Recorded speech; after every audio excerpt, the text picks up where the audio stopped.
Guys and girls, I think I'm in love with an Xbox One game, and it feels so good.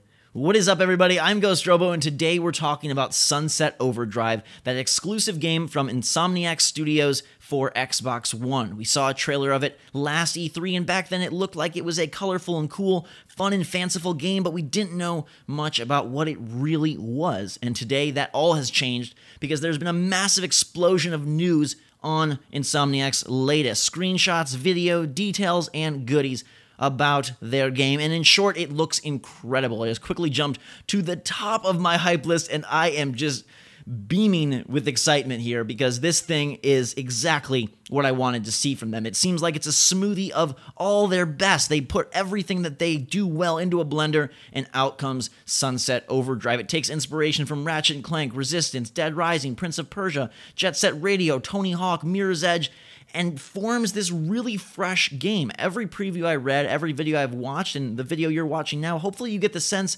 like I did, that this is a very unique and new experience. And right off the bat, let me say that it looks darn crispy. It looks vibrant, it looks vivid, it looks great, and it shows us that yes, in fact, the Xbox One can do top-tier caliber next-gen graphics, which I think is an important note. But in terms of the game, it's a fast-paced, third-person, open-world shooter with all sorts of insanity at every turn. You want to keep movement up. This is not a game about slowly moving around and shooting zombies that are supercharged on a wacko energy drink. It's about keeping up your velocity as fast as you can, building a style meter, using crazy guns, and taking out tons of enemies in the process.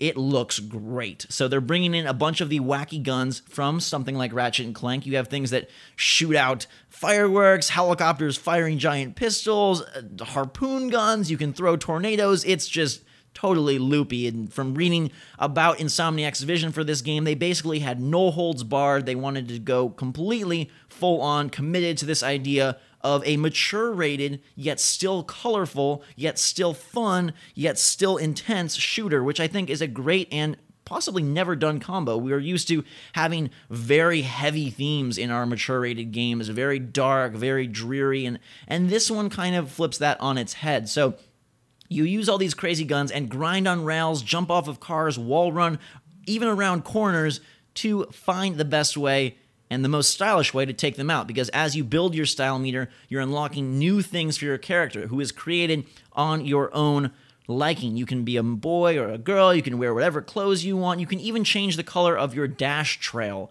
There are things like amps that allow you to modify guns a la Dead Rising, where you can go in and say, hey, I want to add flame ammo to this gun, or I want to throw in the random chance for this gun to fire a mini nuke, or you want to give your character the ability to shoot fireballs out of your feet. It's just, the possibilities seem endless here. They've got guns that are launching teddy bears tied with TNT, and you just can take it from there in terms of what Insomniac might have us wield. But to me, what I love most about this game is that it is so viciously vibrant. Like, it's in your face right away with, hey, we are not like these other shooters that are on the market. We're trying to take the shooter, mix it with movement, and do something really creative. And I love that. I love that it gives an instant impression of freshness. It's something the Xbox One desperately needs in its battle with PlayStation 4.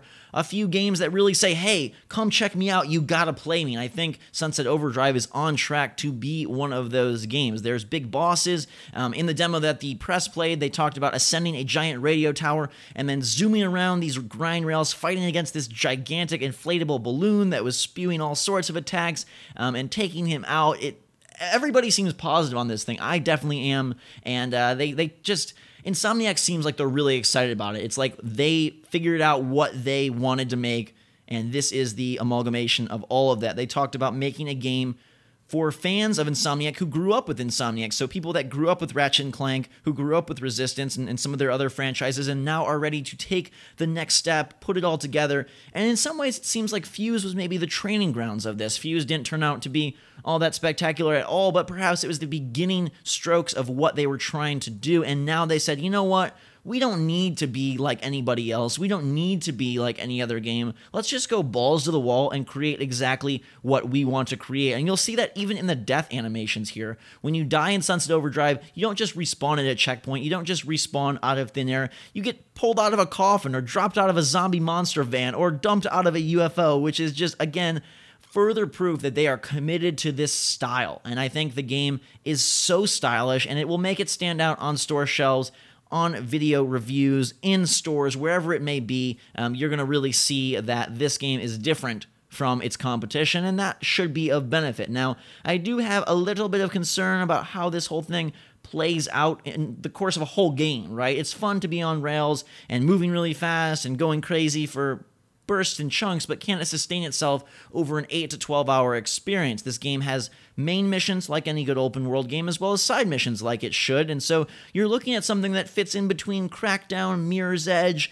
a little bit of maybe even Saints Row in there-ish, but I like the fact that they're bringing in tweaks like Tony Hawk with a style meter and things that you're achieving and building up and unlocking new parts for your guns, a little bit of RPG-ishness in there, sort of from Dead Rising, and then, you know, the Prince of Persia movement, and when you're on the ground, you still can fight, but that's not the goal of the game. The goal is to be moving, the goal is to be active, and they have added a decent amount of magnetism to your feet and also auto aim to your gun, because the goal here is not to be a precision based shooter. The goal here is to be a fun and very fast paced game, which I think is a smart choice. There's too many games that are all about shooting zombies. There's hardly any games that are about shooting zombies covered in goo as you grind across rails and dump fireballs out of your shoes. So that is very exciting to me. The game has a day-night cycle, and supposedly it transforms a little bit at night, even in how it plays. We haven't seen that yet, and I've heard rumors of multiplayer being injected in here. I'm not sure if it's going to be competitive like races or score challenges or cooperative play within the open world, or possibly even both, but it looks pretty darn big and amazing graphically. Like, I love the way this thing looks. It reminds me of the Xbox One's version of Infamous Second Son, except pushing sort of the craziness to a further boundary. And Insomniac sounds very committed. They've talked about making this their own franchise, that they want to build into something bigger, that they're very happy with where it's going, that they're going to have players be involved in post-release decisions in terms of DLC and how the game moves forward, and that they want this to sort of be the vision, the future, the face of Insomniac, which you gotta love. You gotta love when a studio is committed to their project. They all seem like they love it. You know, passion projects end up usually being the best project, so I'm happy to see that they are very, very invested in it. And they talked, you know, about last generation, it was all about finding cover, waiting combat out, games like Gears of War, and here they want you to think differently, use different tools, and push forward, be always on the move, and have attacking be the new defense, wall running be the new cover. And they've got a big Sunset City here with lots of different districts, tons of enemies. You got me. You won me over, Insomniac. You've done well. All in all, I think this game looks absolutely epic, and my only teensy tiny concern is if they can maintain that moment-to-moment fun across an entire game-length experience. But hey, Insomniac has made some great games, so I will give them the benefit of the doubt. Let's put our faith in these guys to deliver a truly great game experience with Sunset Overdrive. It feels so nice to be excited about something not only so cool, but also so fresh. Not a retread, not a sequel, brand freaking new. What do you guys think of Sunset Overdrive? What's your take on all the new details and footage? Let me know in the comments below. I'm very curious. I'll be reading and responding to as many as I can, so get your thoughts down right now. I hope I can play this next month at E3. That would be absolutely amazing. But until that time, guys and girls, thanks so much for watching. Hit that like button if you're psyched for Sunset Overdrive and enjoyed the video. Let me know your thoughts. Drink some much. Have a fantastic day. And until next time, we will see you all later.